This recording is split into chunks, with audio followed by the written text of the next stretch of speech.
Welcome to Guide Guru. We hope this video helps. You start by opening Settings and confirming your iPhone is unlocked and online. Tap Privacy and Security, then Tracking. This is where iOS centralizes ad control. Turn off Allow apps to request to track if you want a global block, or leave it on to manage apps individually. Once done, go back and open Settings Right Arrow Privacy and Security, Right Arrow Apple Advertising to view ad personalization options. This sets the foundation for privacy and the changes that follow. Now you focus on disabling personalization across systems. In Apple Advertising, turn personalized ads off to stop Apple from using your data to tailor ads. Then, make sure location, contacts, microphone, and camera permissions are restricted per app. These feeds fuel targeted campaigns.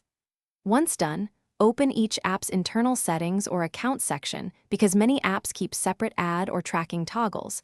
Change those to off. This two-layer approach, System plus App, reduces most personalized ad signals rapidly. Finish by removing residual tracking data. Clear Safari history and website data, and disable Prevent Cross-Site Tracking in Safari settings because web cookies still inform ad profiles. Restart your iPhone, then recheck tracking and Apple Advertising to confirm changes persisted.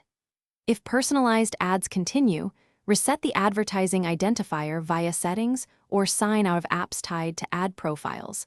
That severs the link to older targeting. Troubleshooting tip. If behavior persists, update iOS. Bugs can prevent toggles from applying correctly. Thanks for watching.